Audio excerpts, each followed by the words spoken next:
नमस्कार, मैं हूं मुकुल और आप देख रहे हैं सृष्टि एडुकेयर के ऑनलाइन ई लर्निंग क्लासेस। आप सभी का स्वागत है सृष्टि एडुकेयर के online learning platform YouTube channel पे।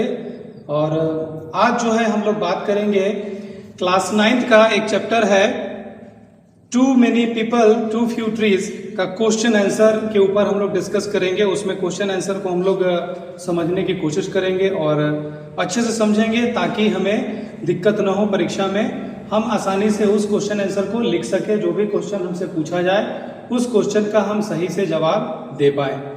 तो चलिए शुरू करते हैं बिना वक्त गवाए too many people too few trees का क्वेश्चन आंसर। और आप लोगों से ये रिक्वेस्ट है कि आप लोग क्वेश्चन आंसर को समझने में ज्यादा ध्यान दीजिएगा, उसको रटिएगा मत, समझिएगा तो काफी आसान रहेगा। और हाँ, और आप लोग अगर इस चैनल पे नए हैं तो जरूर चैनल को सब्सक्राइब करें। अगर आपको अच्छा लगे तो लाइक करें, अच्छा ना लगे तो डिसलाइक करें, और अगर अच्छा लग रहा है तो अपने दोस्तों को भी इस चैनल के बारे में बताएं। और आप लोग जो क्वेश्चन आंसर हम आपको बताएंगे वो आपको यहाँ पे सामने दिखेगा, इसलिए आपको टेंशन नहीं लेना है, आपको सारा क्वेश्चन आंसर यहाँ पे लिखा हुआ मिल जाएगा। ठीक है, तो चलिए हम लोग बिना वक्त गवाए शुरू करते हैं too many people too few trees, जो मोती निशानी के द्वारा लिखा गया हुआ है, और उसके क्वेश्चन आंसर के ऊपर हम लोग डिस्कस करते हैं। तो सबसे पहला है A, work in small groups and discuss the relation between population and pollution, you may include these points in your discussion. देखिए ये ग्रुप डिस्कशन है, ये क्या है, ग्रुप डिस्कशन है। ग्रुप डिस्कशन है यानी कि हमें ग्रुप में, समूह में चर्चा करना है। ये क्वेश्चन आंसर नहीं होता है। बहुत सारे बच्चे बोलते हैं कि सर ग्रुप डिस्कशन का आपने आंसर नहीं लिखा है। दरअसल ग्रुप डिस्कशन होता है डिस्कस करने के लिए, उसका आंसर लिखने के लिए नहीं होता है कि हम जो लिख देंगे वही सही होगा। ये इसलिए है, पहले इस चीज को समझिए। आप लोग क्या करेंगे, ग्रुप में बढ़ जाएंगे। जैसे 5 आदमी का एक ग्रुप, 5 आदमी का बी ग्रुप, फिर 5 आदमी का सी ग्रुप, फिर 5 आदमी का डी ग्रुप। जैसे टीम होता है ना, वैसे आपको टीम में बढ़ जाना है। और फिर क्या करना है, ये टॉपिक जो दिया हुआ है, ये जो टॉपिक है उस टॉपिक पे आपको चर्चा करनी है। ठीक है, जैसे उसमें टॉपिक क्या है कि पॉपुलेशन और पोल्यूशन के बीच क्या संबंध है। Discuss the relation between population and pollution, यानी कि पोल्यूशन और पॉपुलेशन यानी कि जनसंख्या और जो वायुमंडल में प्रदूषण है उसमें क्या संबंध है, इस दोनों पे चर्चा करना है। उसके बाद क्या है कि आप लोग इस पॉइंट को इंक्लूड कर सकते हैं। पॉइंट कौन कौन सा है, 4 पॉइंट दिया गया हुआ है। एक है पॉपुलेशन एक्सप्लोजन, यानी कि जनसंख्या विस्फोट, जो जनसंख्या दिन प्रतिदिन बढ़ती जा रही है वो आप उसमें ऐड कर सकते हैं। दूसरा है its effect on the development of the country, यानी कि पॉपुलेशन और पोल्यूशन का क्या इफेक्ट पड़ता है डेवलपमेंट ऑफ कंट्री पे, यानी कि देश के विकास में, किसी देश के विकास में उसके जनसंख्या और उसके प्रदूषण का क्या प्रभाव पड़ता है। ठीक है, अगर जैसे मान लीजिए कि अपना देश है और काफ़ी पॉपुलेटेड कंट्री भी है और पोल्यूशन भी ठीक ठाक है यहाँ पे। पोल्यूशन मतलब ये नहीं कह सकते हैं कि हमारा देश बहुत ही वायु प्रदूषित नहीं है या फिर कम है, मतलब है, इसको स्वीकार करना पड़ेगा हमें। तो इन दोनों से हमारे देश को क्या प्रभाव पड़ रहा है, बहुत सारा चीज़ें हैं जिसको हम लोग उसमें डिस्कस कर सकते हैं। जैसे वायु प्रदूषण से बीमारियां होती हैं, फेफड़े की बीमारी, सांस लेने में तकलीफ, और जनसंख्या तो समझ ही रहे हैं। जैसे जनसंख्या ज़्यादा होगा तो बहुत कम लोगों को रोजगार मिल पाएगा, जनसंख्या ज़्यादा होगा तो उनको सुख सुविधाएं भी कम मिल पाएंगी। तो ये सब चीज़ें हैं जो आप डिस्कस कर सकते हैं। तीसरा पॉइंट है मोर पीपल मोर लैंड, यानी कि जितने ज़्यादा लोग होंगे उतना ज़्यादा जमीन की आवश्यकता पड़ेगी ना, क्योंकि जब आदमी ज़्यादा होंगे तो उनको खाने के लिए अन्न चाहिए और अन्न को उपजाने के लिए जमीन चाहिए। तो फिर ज़्यादा पॉपुलेशन बढ़ेगा, जब ज़्यादा आदमी आएगा तो ज़्यादा जमीन चाहिए, तो हमें क्या करना पड़ेगा, पेड़ को काटना पड़ेगा खेत बनाने के लिए। ये सब चीज़ें हैं। उसके बाद है डिफॉरेस्टेशन, यानी कि जब पेड़ कटेगा तो क्या होगा, जो जंगल है वो जंगल सब खत्म होने लगेगा, उसी को बोलते हैं डिफॉरेस्टेशन। ठीक है, तो जंगल भी कटने लगेगी। तो ये सब चीजें हैं, 4 पॉइंट है, उस पर आप डिस्कस करिएगा। हल्का तो मैंने कर ही दिया है, और ये चीज आप लोग भी डिस्कस करिएगा अपने में टीम बना करके। ठीक है, तो अब बढ़ते हैं नेक्स्ट की तरफ, वो है B.1.1। इसमें ट्रू और फॉल्स बताना है, ठीक है, यानी कि कौन सा सही है और कौन सा गलत है।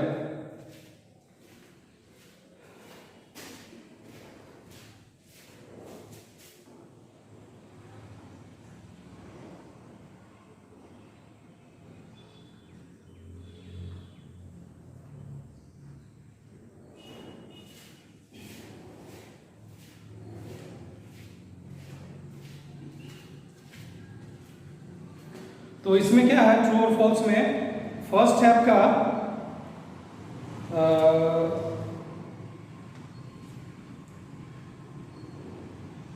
throughout most of human existence the number of birth was slightly higher than the number of death।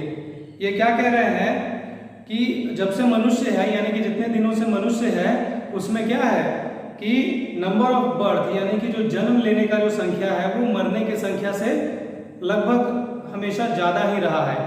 तो ये क्या है, ये ट्रू कह सकते हैं इसको। जो रोज जितने लोग जन्म लेते हैं उतने लोग अगर वास्तव में देखा जाए तो उतने लोग नहीं मरते हैं, नहीं तो क्या होता, जनसंख्या कभी बढ़ती ही नहीं, जनसंख्या वैसी की वैसी रहती। तो ये क्या हो जाएगा, जो क्वेश्चन ये जो स्टेटमेंट कह रहा है कि जब से मनुष्य है, यानी कि ह्यूमन एग्जिस्टेंस, यानी कि जब से पृथ्वी पर मनुष्य है तब से क्या है कि जितने लोग जन्म लेते हैं उससे कम लोग मरते हैं। तो ये क्या है, सही हो जाएगा, ये हो जाएगा ट्रू। दूसरा है more people will need even less food than they need now. कि ज्यादा लोग होंगे तो वो लोग क्या, ये कह रहा है, स्टेटमेंट कह रहा है कि जब ज्यादा लोग होंगे तो वो कम खाना उनको चाहिए जितना खाना लग रहा है। ऐसा थोड़ी ना होगा कि अब बाद में कम खाना चाहिए, अभी जितना लोग है और ज्यादा लोग हो जाएगा तो उसको कम खाना चाहिए। भोजन की आवश्यकता, जब मनुष्य का जनसंख्या बढ़ेगा तो उसके हिसाब से भोजन की भी आवश्यकता बढ़ेगी ना। जैसे आपने अपने दोस्तों को खाने पे बुलाया और आपने खाना बनाया 10 लोगों का और आपने बुला लिया 15 लोगों को या 20 लोगों को, तो क्या आप उसमें खिला पाइएगा?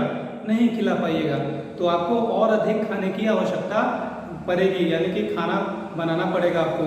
तो इसीलिए ये क्या हो जाएगा, ये फॉल्स हो जाएगा, ये गलत हो जाएगा। ठीक है। तीसरा, with more people both town and country become more crowded. Statement कह रहा है कि जब ज्यादा लोग होंगे तो शहरे और गांव या देश, कुछ भी कहिए, सब क्या हो जाएगा, ज्यादा क्राउडेड हो जाएगा, यानी कि आबादी ज्यादा हो जाएगी, भीड़ भाड़ ज्यादा हो जाएगा। तो हो ही जाएगा, क्योंकि लोग बढ़ेगा तो जनसंख्या बढ़ेगा, जनसंख्या बढ़ेगा तो क्या है, घनत्व बढ़ेगा, घनत्व बढ़ेगा तो भीड़ भाड़ बढ़ेगी। तो इसीलिए ये स्टेटमेंट क्या है, ये सही है। जब जनसंख्या लोग ज्यादा होंगे तो भीड़ भाड़ हो ही जाएगी। उसके बाद देखिए, higher population density is also not likely to,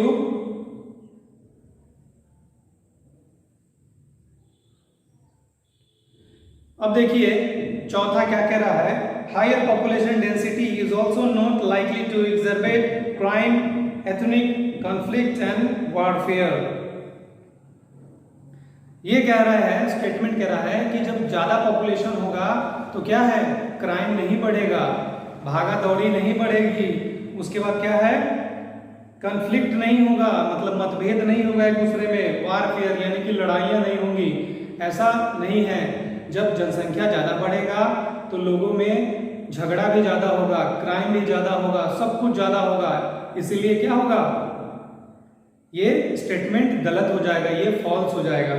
अब पांचवा देखिए, population size and rates of growth are key elements in environmental change. कह रहे हैं, पांचवा स्टेटमेंट कह रहा है कि पॉपुलेशन साइज और रेट ऑफ ग्रोथ, यानी कि पॉपुलेशन जो आपके मान लीजिए एरिया में जितने लोग हैं, और रेट ऑफ ग्रोथ यानी कि उन लोगों में कितना बढ़ रहा है, वृद्धि कितना हो रहा है जनसंख्या में, वो सब क्या है, एक एलिमेंट है, यानी कि एक कारण है, एक कारक है इन्वायरमेंटल चेंज में, यानी कि पर्यावरण को चेंज करने में ये सब क्या है, एक कारक है।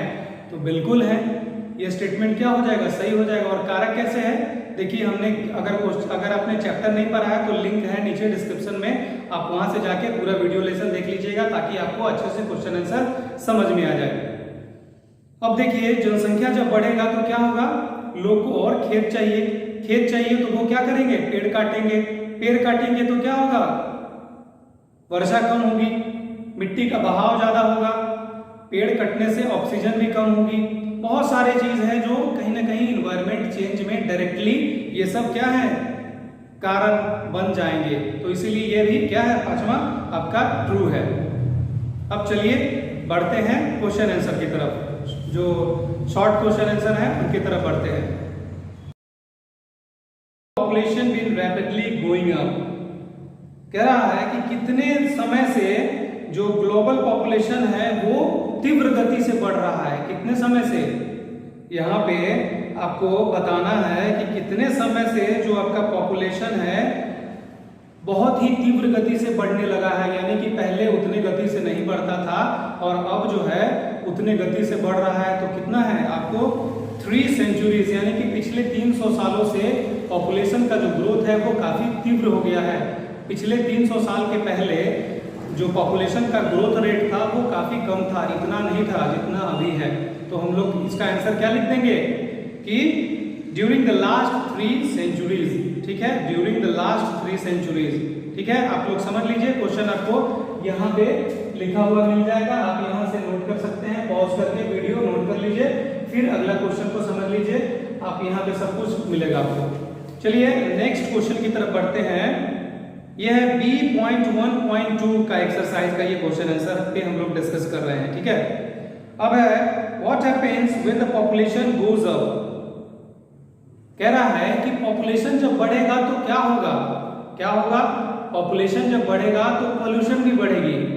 जब जब पॉपुलेशन बढ़ता है तब तक क्या होता है, पोल्यूशन भी बढ़ता है। जब जब पॉपुलेशन बढ़ेगा तब पोल्यूशन भी बढ़ेगा, क्योंकि पॉपुलेशन और पोल्यूशन दोनों एक डायरेक्टली है, दोनों से रिलेशन है दोनों का, वो डायरेक्टली इंटरकनेक्टेड है।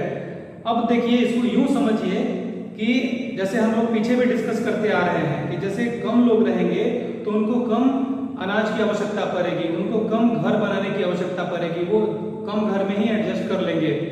अब जैसे आप अपने फैमिली पे लीजिए, अगर आपके चाचा चाची हैं, दादा दादी हैं, अगर आपके घर में अगर मान लीजिए कि अगर 6 चाचा चाची हैं तो वो क्या 5 कमरे के रूम में रह पाएंगे, 5 कमरा का एक घर है, सॉरी 5 कमरा का एक मकान है, उस घर में क्या आपके जो फैमिली मेंबर है 15-20 फैमिली मेंबर अगर होंगे तो वो क्या उसमें एडजस्ट कर पाएंगे, नहीं कर पाएंगे।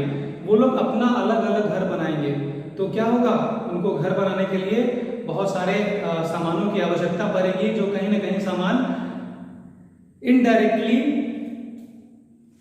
पेड़ों को नुकसान पहुंचा के ही प्राप्त होगा। अब यूं समझिए जैसे आपको लकड़ी चाहिए तो पेड़ कटेगा, है ना, अगर आपको सीमेंट चाहिए तो पहाड़ कटेगा, अगर आपको बिजली चाहिए तो कोयला जलेगा कहीं ना कहीं, वो भी क्या करेगा, पोल्यूशन को बढ़ावा देगा घर बनाने में। आपको लोहा चाहिए, वो भी कहीं ना कहीं अंदर से निकाल के उसका बहुत सारा प्रोसेस के साथ गुजर के फिर वो लोहा बनता है, उसमें भी बिजली, कोयला, पानी बहुत सारा इस्तेमाल होता है। तो अभी एक सिंपल घर से समझ सकते हैं कि कितना नुकसान होगा, कितना पोल्यूशन होगा। तो फिर ऐसे सोचिए कि अगर जनसंख्या बढ़ेगा तो क्या होगा, पोल्यूशन बढ़ेगा। चलिए फिर नेक्स्ट क्वेश्चन को समझते हैं हम लोग। तीसरा क्वेश्चन है how many Americans die each day of asthma. कह रहा है क्वेश्चन कि अमेरिका में कितने लोग हैं जो डेली दम्मा की बीमारी यानी आस्थमा से मर जाते हैं। दम्मा यानी कि सांस लेने में तकलीफ होती है, लोग सांस नहीं ले पाते हैं, उनका लंग्स जो है यानी कि जो फेफड़ा है वो कमजोर हो जाता है, वो सिकुड़ और फूल नहीं पाता है अच्छे तरीके से, और वो सांस लेने में परेशानी होती है। और कहीं ना कहीं इसमें पोल्यूशन बहुत बड़ा रोल प्ले करता है दमा की बीमारी को फैलाने में।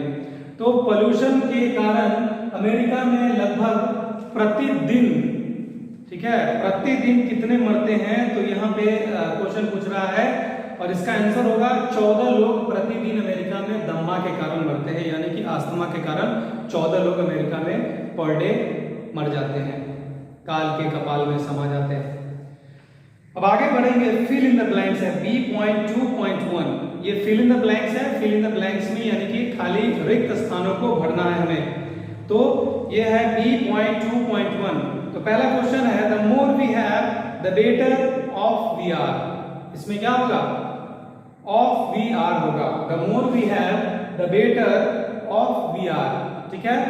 दूसरा है history and common sense tell us that we can that we dot dot dot dot, यानी कि क्या कह रहा है क्वेश्चन, कह रहा है हिस्ट्री और कॉमन सेंस यानी कि इतिहास और हमारा जो एक सामान्य बुद्धि है वो हमें क्या कहता है कि हम क्या कर सकते हैं, हम पॉपुलेशन को कंट्रोल कर सकते हैं। We can control population growth, इसका आंसर हो जाएगा we can control population growth. तीसरा है as the population grows more and more people are forced to, जब पॉपुलेशन बढ़ेगा, क्वेश्चन कह रहा है कि जब पॉपुलेशन बढ़ेगा तो ज्यादा से ज्यादा लोगों को फोर्स किया जाएगा क्या करने के लिए, जो जंगल है उसको काट करके खेत बनाने के लिए। तो ठीक है, इसका आंसर क्या हो जाएगा, to convert forest into farmland, यानी कि जो जंगल है उसको काट करके खेती बाड़ी के उपयोग के लिए इस्तेमाल करने के लिए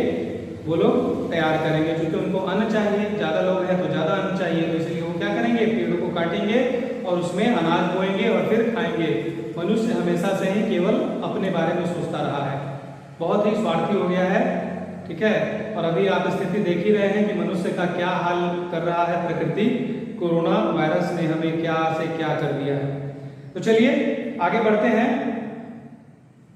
forest covered around 40% of the earth dash dash dash, यानी कि जो जंगल है वो 40%, पृथ्वी का 40% भाग को क्या किया हुआ है, कवर किए हुआ है। टोटल लैंड एरिया यानी कि जो जमीनी एरिया है, पूरा पृथ्वी नहीं, जितना में जमीन है उस जमीन में 40% जो क्या था पहले, फॉरेस्ट था, ठीक है।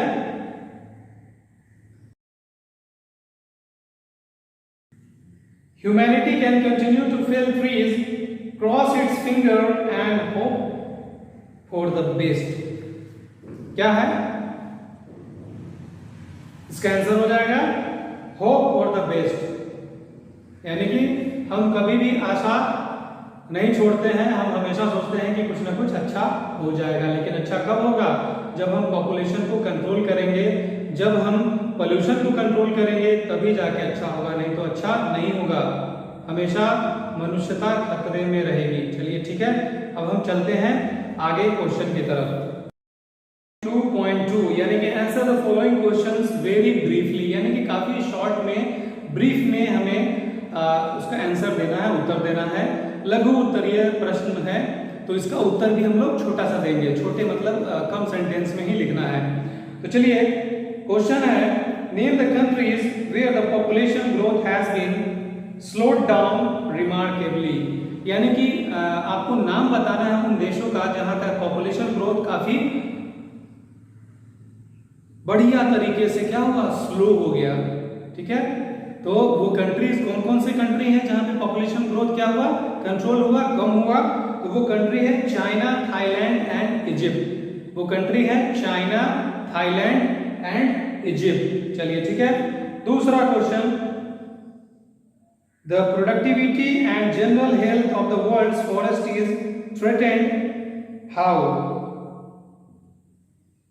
जो कह रहा है कि productivity and general health of the world's forest is threatened, यानी कि जो विश्व का, जो हमारे धरती पे जो फॉरेस्ट है, जो जंगलें थी, उन जंगलों का जो जनरल हेल्थ, यूं कहें तो अगर हम लोग जैसे मनुष्य हैं, अगर हम लोग का अच्छा हेल्थ होगा तो हम अच्छे से ग्रो करेंगे, अच्छे से हमारा रिप्रोडक्शन होगा और हम क्या है, सब कुछ हमारा विकास भी अच्छे से होगा। लेकिन अगर हमारे हेल्थ में कहीं ना कहीं अगर खराबी आ जाती है तो हम न अच्छे से ग्रो कर पाएंगे, न अच्छे से रिप्रोडक्शन कर पाएंगे, न अच्छे से कुछ भी नहीं हो पाएगा हमारा। तो वैसा ही पेड़ का, जो जंगल का स्थिति किसके कारण हुआ, ठीक है, तो किसके कारण हुआ, तो ग्रीन हाउस इफेक्ट के कारण, ग्रीन हाउस इफेक्ट के कारण ऐसा हुआ। ग्रीन हाउस इफेक्ट होता है, ग्रीन हाउस होते हैं उसमें से एक प्रकार का गैस निकलता है जिसे ग्रीन हाउस गैस कहा जाता है। ग्रीन हाउस होता है जिसमें हम लोग फल सब्जी वगैरह लगाने के लिए उसका इस्तेमाल करते हैं, ग्रीन हाउस बनाते हैं। वो पॉली का होता है, यानी पॉलीथीन के ऊपर, उसके ऊपर शीट रहता है और उसके अंदर हम लोग सब्जी वगैरह अनसीजनल यानी कि किसी भी सीजन में हम लोग कोई भी सब्जी उपजा सकते हैं, लेकिन उसमें से क्या होता है, ग्रीन हाउस गैस निकलता है जो वातावरण के लिए काफी हानिकारक है। ठीक है, उसके बाद है ओजोन लेयर। वही ग्रीन हाउस गैस और जो इमिशन होता है ओजोन लेयर को क्या करता है, वो नुकसान पहुंचाता है। ओजोन लेयर में काफी बड़ा एक छिद्र हो चुका है, होल हो चुका है, जिससे विकिरण भी धरती पे डायरेक्टली आ रही है, जिससे त्वचा का कैंसर भी काफी बढ़ गया है। तीसरा है airborne pollution and acid rain. Airborne pollution यानी कि जो हवा में जो प्रदूषण है, जो जंगल जो भी हम पुआर वगैरह जो खेत में जला देते हैं, बहुत सारे ऐसे जंगली लकड़ियां हैं या घासें हैं जिनको हम लोग जला देते हैं, जिससे क्या होता है, हवा में प्रदूषण होता है। बहुत सारे इंडस्ट्रीज हैं, कल कारखाने हैं जो वायु को प्रदूषित करती हैं। इनसे सब किससे क्या हो रहा है, जंगलों को नुकसान पहुंच रहा है। वो जंगल जितना उनको ग्रोथ होना चाहिए था, जितना मनुष्य ने ग्रोथ किया है पिछले 300 सालों में, लेकिन जंगलों ने क्या किया है, उतना ग्रोथ न करके उतना नीचे गए हैं वो लोग। ठीक है, तो ये सब चीजें हैं, आप यहां से नोट कर लीजिएगा। चौथा है, सॉरी तीसरा क्वेश्चन है तीसरा है what hampers the ability of the biosphere to sustain life. What hampers the ability of the biosphere to sustain life. जो बायोस्फीयर है यानी कि जो हम आसपास रहते हैं, हमारे अगल बगल जो मंडल है, जैव मंडल है, उसको क्या नुकसान पहुंचा रहा है अच्छा लाइफ बैलेंस करने में। तो क्या कर रहा है, डिफॉरेस्टेशन। जो जंगल तेजी से कट रही है, जो जंगले कट रहे हैं तेजी से, वही सबसे बड़ा रोल प्ले कर रहा है उनको एक सस्टेनेबल लाइफ न मिल पाने में, एक बैलेंस वे में वो नहीं ग्रो कर पा रहे हैं। तो ये आंसर है इसका, डिफॉरेस्टेशन ही सबसे बड़ा जिम्मेदार है। उसके बाद है question, how does deforestation in Nepal affect India. Question कह रहा है कि डिफॉरेस्टेशन, नेपाल में डिफॉरेस्टेशन हुआ यानी नेपाल में पेड़ कटा, तो क्या हुआ, भारत को ये कैसे अफेक्ट कर रहा है। तो ये बहुत अच्छी बात है और इसको हम लोग आसानी से समझ भी सकते हैं, क्योंकि हम लोग बिहार के हैं। और आप ये देखिए, बिहार में हर साल बाढ़ आती है और लोग कैसे बेघर होते हैं, कैसे बह जाते हैं, कहीं पे बह के कहीं पे चले जाते हैं। हजारों लोग घर से बेघर हो जाते हैं, वो सड़कों पे रहने को मजबूर हो जाते हैं। ये सब का जिम्मेदार बाढ़ है, और बाढ़ का जिम्मेदार है डिफॉरेस्टेशन, यानी कि जो पेड़ कट गया, पेड़ कटने के बाद उसका क्या होता है, उसका जड़ कमजोर हो जाता है, और कमजोर वहां से मिट्टी नहीं रहती, मिट्टी जो पेड़ है वो मिट्टी को पकड़ के रखती है, और जब पेड़ कट जाता है तो मिट्टी जो है वो खुल जाता है, वो किसी बंधन में नहीं है, और पानी उसको आराम से बहा देती है, और जिसके कारण बाढ़ आता है, भूस्खलन होता है, मिट्टी स्खलन होता है, और पानी बांध को तोड़ते हुए हमारे बिहार को, पूरे लगभग आधा से ज्यादा बिहार को ये हर साल अपने साथ डुबो के रख देती। अब देखिए, अब आगे है लॉन्ग टाइप क्वेश्चन आंसर। जो लॉन्ग टाइप क्वेश्चन आंसर है वो आपको यहाँ पे लिखा हुआ मिल जाएगा, बस थोड़ा सा समझ लीजिए ताकि अच्छा रहेगा। अगर आप अच्छे से समझिएगा तो आप क्वेश्चन को लिख पाइएगा अपने शब्दों में। पहला कह रहा है question, why have human population always been in flux. जो मनुष्य का जो पॉपुलेशन है यानी कि जनसंख्या है, वो हमेशा इतना तेजी से क्यों बढ़ा। क्योंकि चैप्टर में आप पढ़े हैं, या चैप्टर के शुरुआत में ही लिखा हुआ है कि जितने लोग मरते थे, जितने लोग रोज मरते हैं, उससे कई ज्यादा लोग रोज जन्म लेते हैं। तो इससे क्या हुआ, पॉपुलेशन वो है हमेशा बढ़ता रहा। तो पॉपुलेशन हमेशा फ्लक्स में इसलिए है क्योंकि जितने लोग मरते हैं उससे कई गुना ज्यादा लोग जन्म लेते हैं रोज। चलिए ठीक है, इस क्वेश्चन को अगर समझ लिए तो लिख सकते हैं आप यहाँ से। अब चलते हैं दूसरे क्वेश्चन की तरफ। दूसरा क्वेश्चन है, what does the writer mean by reproductive age, how do people reach this age. देखिए, राइटर रिप्रोडक्टिव एज के किसे कह रहे हैं, कह रहा है क्वेश्चन कि what does the writer mean by reproductive as, मतलब जो राइटर है वो रिप्रोडक्टिव एज किस एज को कह रहे हैं, उनका किस एज से मानना है, यानी कि कौन सा ऐसा उम्र को वो रिप्रोडक्टिव उम्र मान रहे हैं। और दूसरा, how do people reach this age, जो मनुष्य हैं, जो लोग हैं, वो इस एज में कैसे पहुंचते हैं। तो रिप्रोडक्टिव एज उस एज को कहा जाता है जहां से मनुष्य दूसरे मनुष्य को जन्म दे सकता है, यानी कि कोई पुरुष या महिला उस एज तक पहुंच जाए जहां से वो दूसरे अपने जैसे इंसानों को वो जन्म दे सके, अपने जैसे बच्चों को वो जन्म दे सके, यानी कि अपना रिप्रोडक्शन कर सके। ठीक है, आप समझ रहे हैं इस चीज को? तो ये चीज बोल रहा है राइटर। तो रिप्रोडक्टिव एज यानी कि अपना जनसंख्या बढ़ाने की एज पे को यहाँ पे राइटर मान रहे हैं, यानी कि समझ लीजिए आप इस तरह से कि रिप्रोडक्टिव एज किसे कहते हैं, राइटर किसको कह रहे हैं रिप्रोडक्टिव एज, यानी कि अपना जनसंख्या बढ़ाने के काबिल हो गए तो समझिए कि वो रिप्रोडक्टिव एज में चले गए हैं। ठीक है,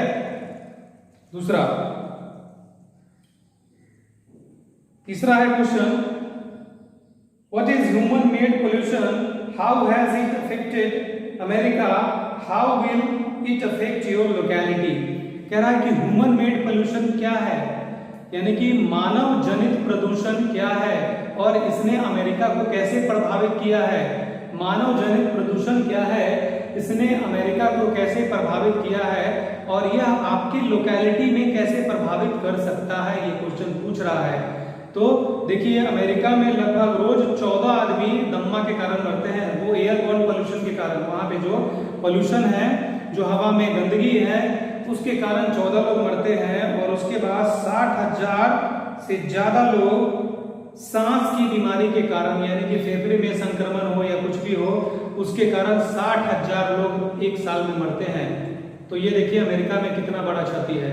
और ह्यूमन मेड पोल्यूशन क्या है, जो कल कारखाना हमने खोला है उससे जो धुआं निकलता है, उससे जो इमिशन होता है, वेस्ट जो पार्टिकल डस्ट वगैरह, जो धुआं, जो खतरनाक केमिकल जो निकलते हैं, वही सब क्या है, ह्यूमन पोल्यूशन है।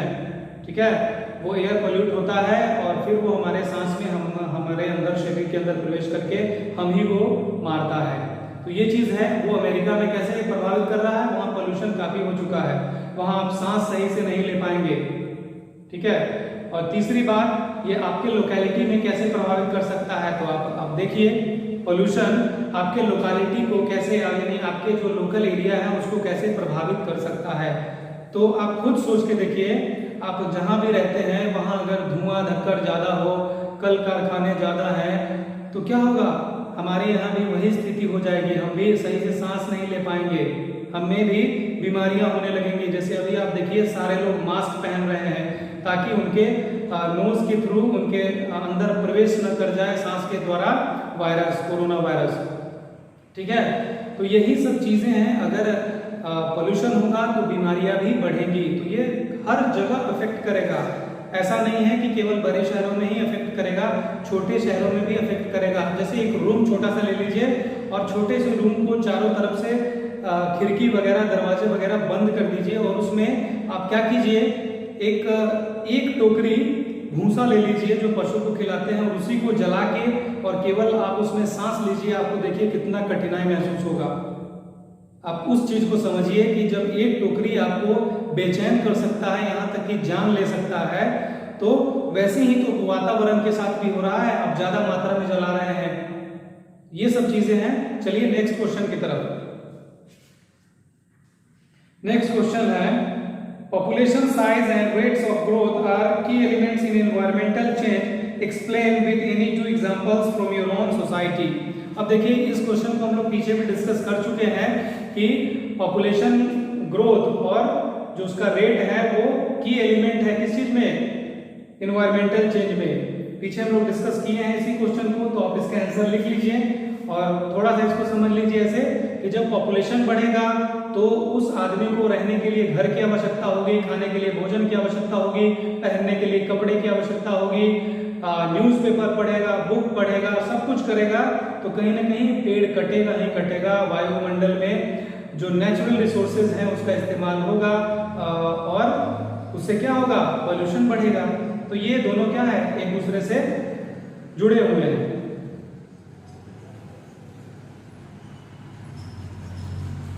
अब लास्ट है क्वेश्चन इसका, इस चैप्टर का, how do countries like Germany, Switzerland, China, Thailand and Egypt manage to reverse और स्लो डाउन पॉपुलेशन ग्रोथ?